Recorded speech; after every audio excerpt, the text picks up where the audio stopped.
Greetings, comrades, and welcome to the eastern border. Sorry for not being as cheerful as I was yesterday. It's just, it's sleep, really. But, yeah, today, today it's been a bit more quiet, I suppose.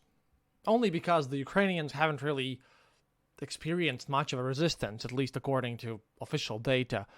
Of course, Mr. Girkin himself blatantly states that, oh no, it's not like that, and it's weird, and it's been an organized retreat, but it's been mostly a rout. Girkin here claims that all this was just an evacuation of whatever troops they could running across the border towards Russia today. And there were some, tiny issues here and there, but yeah. I was looking at various maps, but then it turns out that the only map that I needed was from the Ministry of Defense of Russia, which stated that, basically all of Kharkiv district has been evacuated by Russians. And Girkin even stated that it's a good thing that it had been evacuated, since it is really, really bad what happened, but it could have been much, much worse. He said that yesterday evening, by the way. I really didn't go to sleep up until 4 a.m., which is why this episode is so late, and I have to record an interview with History Impossible in 45 minutes. So, that's gonna come out as a properly edited one with intro music and all that stuff. But the interesting part about this wasn't with the massive success. No, that was yesterday. Today, I more or less looked at the reviews about everything. And like a lot of people have said, me included, I think that the real threat to Putin's regime does not come from all these liberals or all the people that he imagines being the threatening ones. In this situation, what happened was that yesterday was not only the biggest failure of the Russian army since forever, basically, but also the Moscow day. And, they had a massive concert, and they had this ginormous mega fireworks show, and they even advertised that it had 25,000 blasts in it. It's super big and beautiful and nice, except that, after all these ultra-patriotic people who had bought into Putin's propaganda about how Ukraine is evil and how they need to fight this war to save Russia, which is all nonsense, obviously, but, they bought into Putin's propaganda, and then they felt like Putin had betrayed him. And, the stuff that I read on all sorts of media, a lot of people were really, really rude, and saying such things about which, any standard, decent human being would go to prison in Russia instantly. They're angry at Putin. They're angry at the government. They feel betrayed because a lot of videos, a lot of things here are basically statements like, what did they celebrate? This is awful. People are dying there. And a lot of people also are worried about the collaborators.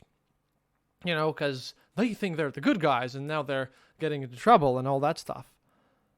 But for the most part, as most people pointed out, especially Wagner Group and the guys from Donetsk and Luhansk, and I mean, this is kind of tragic unless it, wouldn't be in the sense that those are Russians and they're invading Ukraine, but it is still bizarre because apparently a lot of people were super angry about the fact that, like I've mentioned before, the Russian army lacks basic supplies of, anything and everything humanly possible. And, they've been responded that the army doesn't have money and all this stuff, that everything's lacking. And then they see this massive celebration with all these expensive fireworks and all that stuff.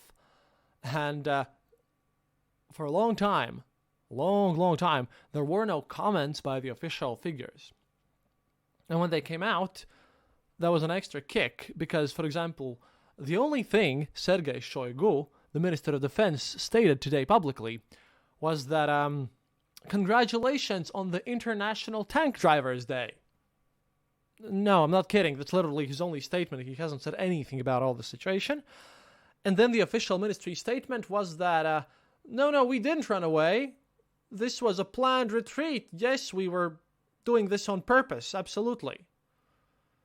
Meanwhile, everyone around was just blatantly bashing their heads in, both on Ukrainian and on the Russian side. Because, well, I think that the pro-Russian people now kind of understand more how Ukrainians and Latvians and everyone in the Baltics, how we feel about Russia constantly. They're just not used to the fact that Putin's government is constantly lying and cheating you and being threatening. And I think some of them are feeling this for the first time when they have these strange feelings that maybe Putin, maybe those guys who wanted him down, maybe they had something about this. And even Ramzan Kadyrov, I don't know what got on to him, but even his Chechens apparently got him very angry, since even Ramzan Kadyrov, out of all the people you could imagine on this planet Earth, and go listen to my Ramzan Kadyrov episode to understand why I didn't think this was possible, but even Ramzan Kadyrov criticized Putin. Yes, it's to that level. Putin himself today refused to meet generals. Just refused. No meetings happened. Meanwhile, Russian propagandists just don't know what's going on. I mean, the TV ones. Margarita Simonyan, who had been calling the fact that Ukrainians as a nation should be shot, now suddenly posts republished retweets materials, except on Telegram, calling for some sort of unity among peoples and everything. And could we only have peace? Yeah, well, now they want peace because they don't know what's happening. What I predict now is, because today there was basically no fighting everywhere Ukrainians went. For the most part, some skirmishes maybe somewhere, but today apparently was just quick movements, quick retakes of multiple places, Russians just scrambling around and everything, and now, well, they're trying to kind of stabilize the front line and figure stuff out. Their morale is in the gutter. They're comparing this to World War II. That's their most favorite scenario. They compare Ukrainians to Nazis in 1941 and all that stuff, and they hope that the whole country can bring stuff together so that Russia can win. But, I think for the first time ever, in a long, long while, your average Russian who is just living with Putin's propaganda, I think he's starting to believe that maybe West and Ukrainians and everyone else is kind of maybe not exactly like their propaganda says. Maybe there's something to it. Now, granted, most of these people who criticize Putin are criticizing him for not being harsh enough and everything like that, but something just shifted. I think that this is, in retrospect, if I look at it now, the most important thing that happened throughout all of yesterday, besides the specific victories and cities and everything. I think Putin's image just cracked. No, it's not damaged yet, but you can see the laminated glass pane on his face.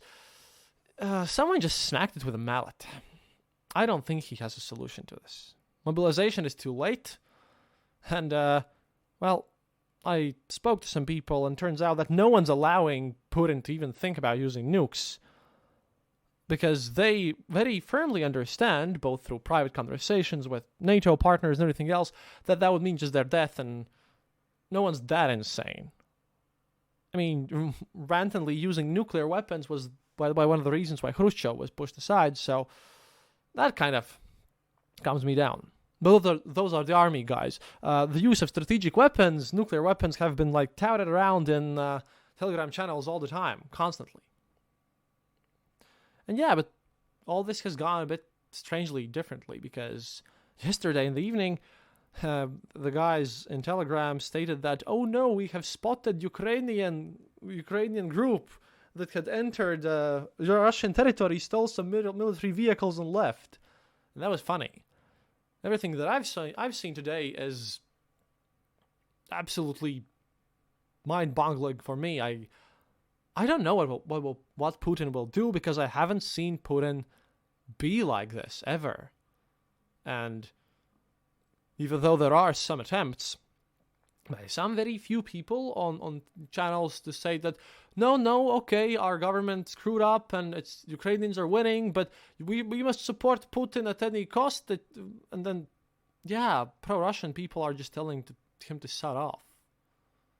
Even Girkin, who, even though legally doesn't criticize Putin, he just says that he wants to leave everything that he has to say about this asshole for the end of the war. But again, they're not fighting for their own rights or their own liberties. Besides, there's an election happening right now in Russia. Technically, they're electing some governors. Nobody cares, and that won't matter. But, ladies and gentlemen, comrades, this is going to be crazy. Now, what I predict is going to happen is massive crackdowns, obviously, on those bloggers, and a lot of my sources might get shut off, and well, then we'll stick to Ukrainian sources. But the situation is so weird that, I don't know, it's too late for mobilization. It won't fix anything. Even the most optimistic of pro-Russian sources that 2 days ago were laughing about the offensive in the south, in Kherson, they're saying that this is close to catastrophe and something must be changed fundamentally.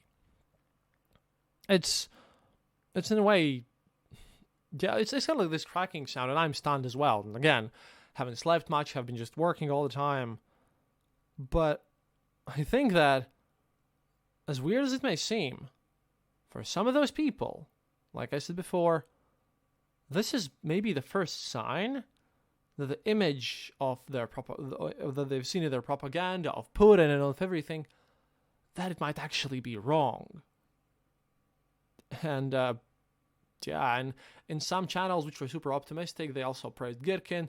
Girkin himself is in utter doomer mode, and no one knows what to do. And some of these people are just raging and threatening that they'll definitely come back. And yeah, also Ramzan Kadyrov did that too. Ramzan Kadyrov, in his usual Don style, publicly stated that, of course, we will be back, Don, and I promise concrete good results and everything. No, he won't. Nothing's gonna be like it was before. But how this is gonna turn out, I don't know, because this also affects a lot of people on the ground lines, because, these channels that I read to make the show, to give you this, spy perspective from what the crazies on the other side are doing. Yeah, that's being written. Those are being written and read by people on the ground. Those are not some abstract nobodies. Those are real people on the ground. Sometimes war correspondents. Sometimes real Russian soldiers. So this whole idea that they are thrown out and that what casualties they have are just not admitted, yeah, there are going to be a lot more, maybe even panicky ways how to get out of this army, because at this point everyone's talking about the fact that, yeah, maybe we should, get out of this army, and maybe we should go join Wagner or something, because a lot of rumors are spreading that one of the reasons why there is no casualties since March by the Russian side and everything is that Russia just does not have the money to pay back to the soldiers, because obviously oligarchs have stolen all of it. No. They, of course, think that Putin is also working with the West and that we are also the devil. But at this point, us being the devil, now that I'm used to. Putin being criticized this much, that's a whole different story, really.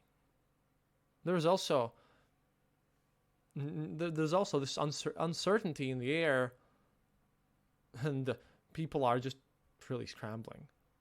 I'm going to be watching a lot of the situation as it turns out this evening, as I want to know what the Ukrainian side is planning for the future. But to be honest, it's kind of hard to plan for this. What do you do? Because everything that has happened so far has been Ukrainians arrive and Russians just literally run away. And although some analysts claim that this was an organized retreat, by all the signs that we've seen from how the vehicles have been left there and everything, yeah, that's that doesn't look organized one bit because of all the stuff that's been left there. Which is also kind of funny, but this came from a Ukrainian Ukrainian Daily Observer. This was Naki Arestovich. I think I've used him before. Sorry, let me check. Like I said, I am so going to sleep. But Oleg Zhdanov, yes, he's a respectable person. He's been providing good data, and I couldn't find it myself because my site is blocked and I couldn't find the correct one. But apparently, there are calls for the United Nations ambassador of Russia. Someone just thought about what to do next. So apparently, the guy from Russia who is in the United Nations wants now to go and make a Security Council meeting to call for a return of all their vehicles and tanks that have been illegally stolen from them. That literally sounds too dumb to be true, and I couldn't verify it, but the source was legit, and, well, if it's actually going to happen, then you'll see. However, I'm pretty sure that wherever Oleg Zhdanov heard it, from his own Russian sources, maybe this was on the panicky idea level, yeah, that's certainly plausible. Everyone is at a loss because no one of them thought that they could actually lose. I'm very thankful to Ukrainians for instilling this feeling in them. And again, although today's episode is a bit weird, again, because of not sleeping and everything, and I'm recording in a half an hour or so, yeah, all in all, the situation is pretty good. Because things have kind of shifted sides. Seems to me like Russians are feeling like the rest of us did on February 24th.